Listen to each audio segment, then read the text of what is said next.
So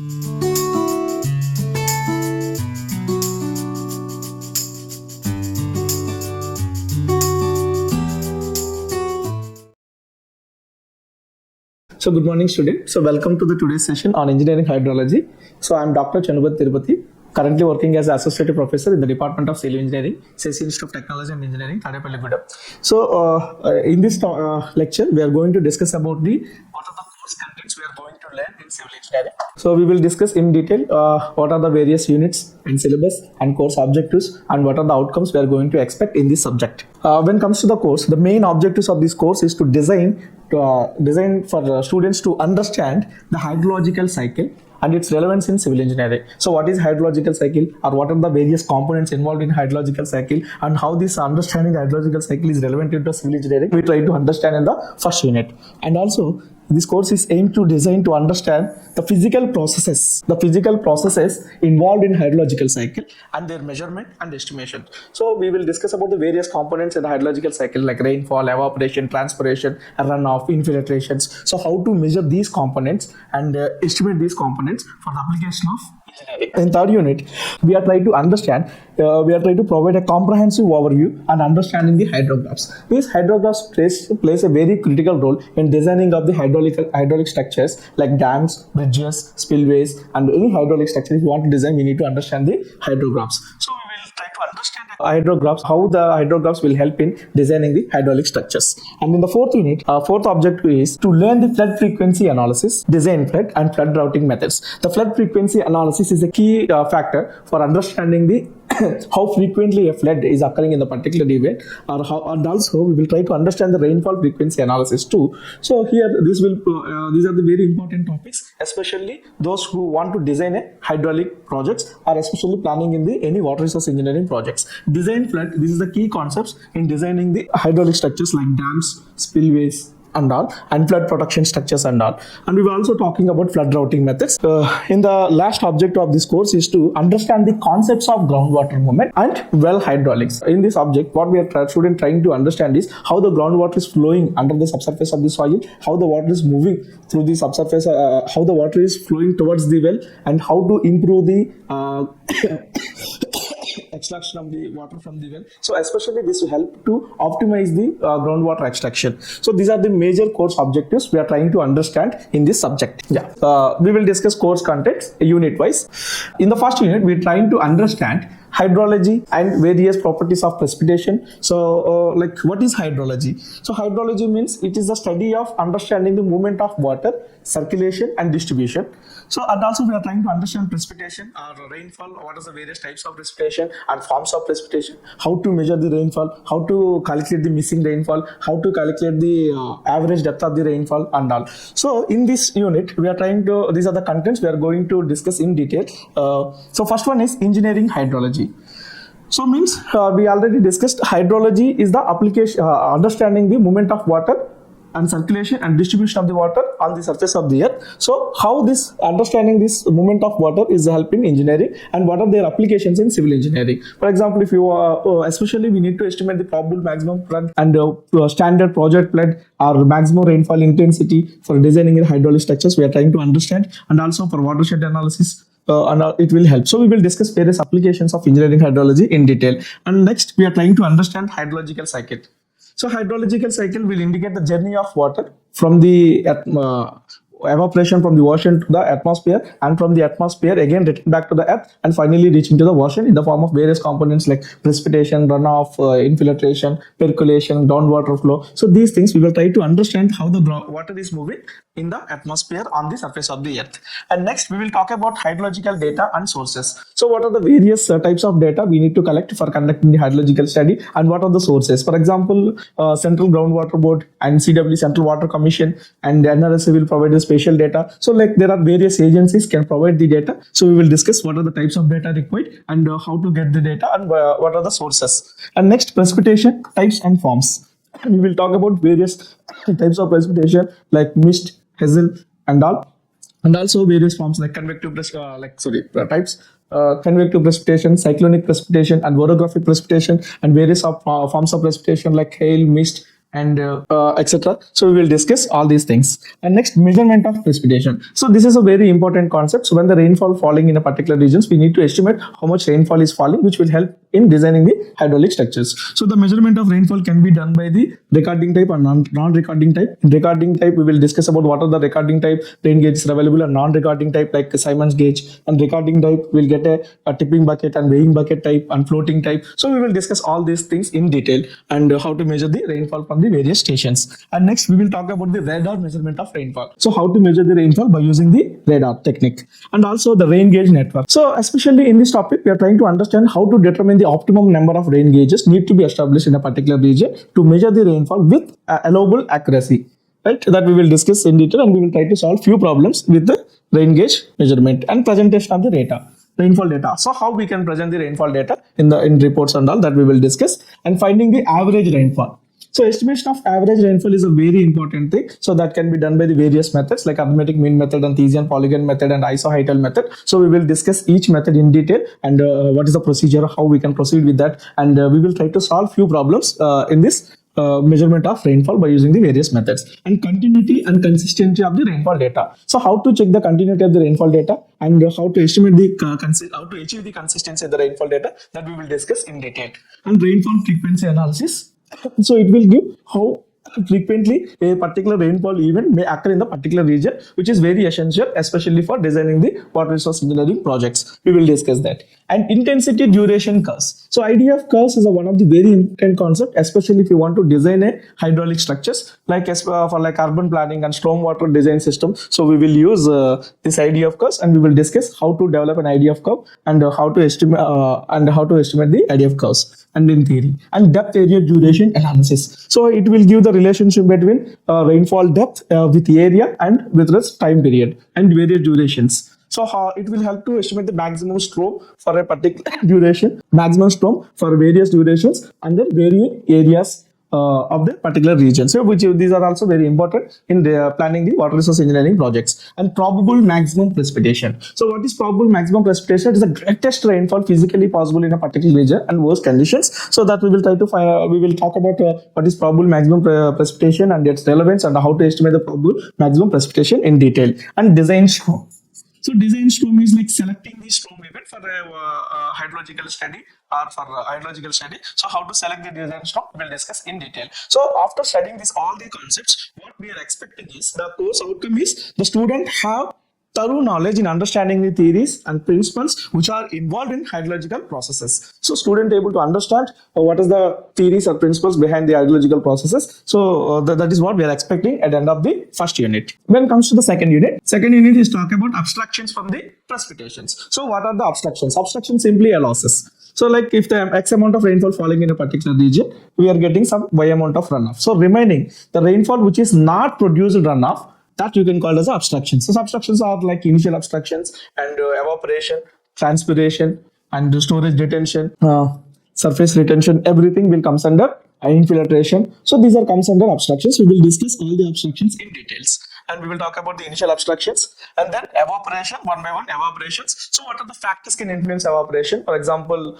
temperature, pressure, humidity, solar radiation, right? This can affect wind speed. This can affect the evaporation. We will discuss various factors influencing the evaporation and how to measure this evapotranspiration, how to estimate evapotranspiration by using various methods, or evaporation by using various methods, and how to reduce the evaporation rate. So these things we will discuss in detail in this second chapter. And similarly, evapotranspiration. So what is evapotranspiration? It is a combination of evaporation plus transpiration from the plants. So evapotranspiration is also we can call as a concept to use. So what are the factors influencing the evapotranspirations and measurement of evapotranspiration, estimation and control. These are the things we are going to discuss in detail in the second unit. And also similarly, we will talk about infiltration and then factors affecting the infiltration and infiltration capacity curve. Like Horton's equation we will discuss, and also we will try to understand like measurement of infiltration, like pi index, various indices, infiltration indices we will discuss, like pi index, W index, and we will try to solve problems related to pi index and W index, etc.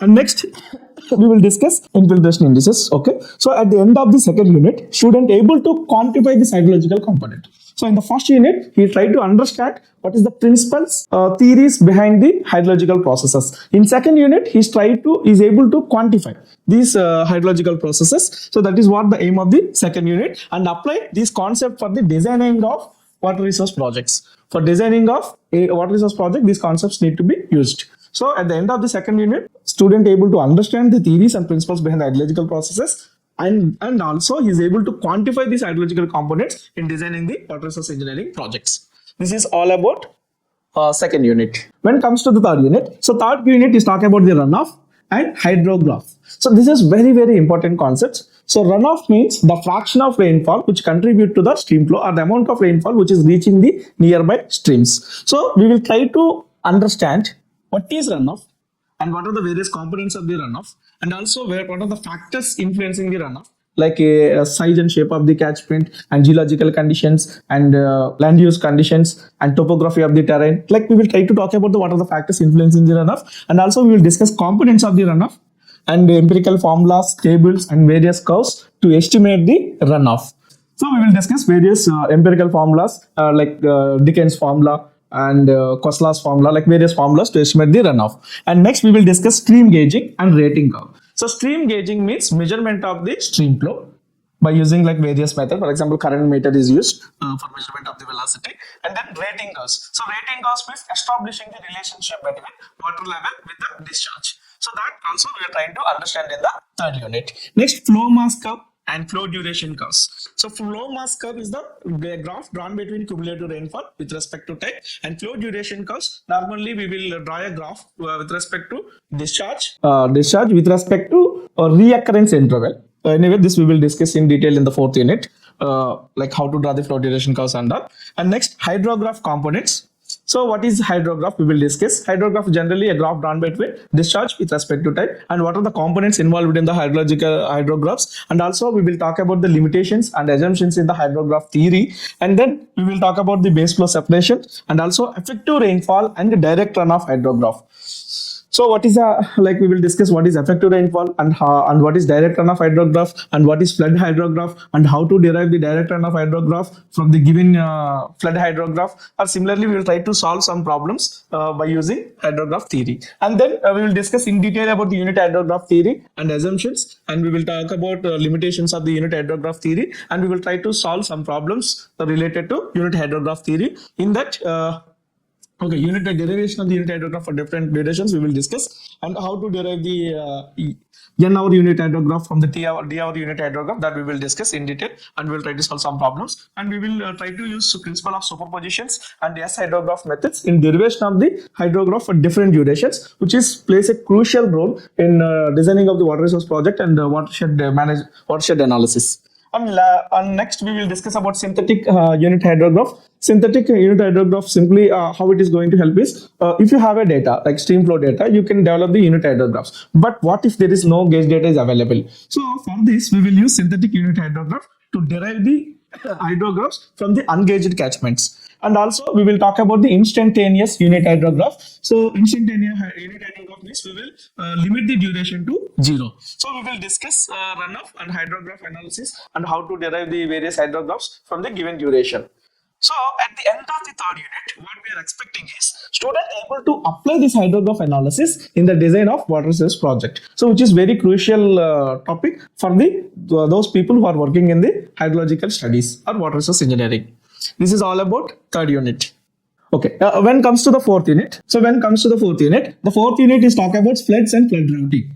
So in this unit, we will discuss flood, like definition of the floods. So what is the definition of the flood? Simply, I can say that if the normally dry land, if it is submerged with the water, we can call it as a flood. So what is flood, and what are the various causes and effects of the floods? So we will discuss, we will discuss about the physical factors and human factors which can influence the flood, and what is those impact of the floods. And also we will discuss in detail. And also here in the second part, we will discuss flood frequency analysis. So how to estimate the flood magnitude for the different return periods. So return period means reoccurrence interval. So how for example, 100 years return period means the frequency of the flood. So we can expect this amount of flood once in 100 years. So the chance of getting that flood is 0.01. It is the chance of getting that flood is 1%. Right, 1 by 100, it is a 1%.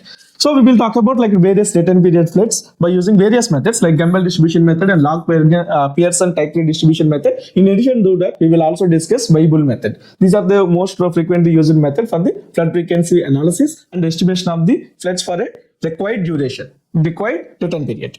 Next, we will discuss what is standard project flood and probable maximum flood, and what is the central CWC guidelines for selecting the flood for a particular design, like based on the storage capacity of the spillway or based on the storage capacity and head of the water and all. We will discuss in detail how to select what are these flood concepts and how to select the flood for the different projects. And next we will talk about the flood control methods and management. So what are the methods we can adopt to control the flood and their management techniques. And finally we will talk about the flood routing. What is flood routing is? Flood routing means derivation of the downstream hydrograph from the upstream hydrographs. So which is very important concept.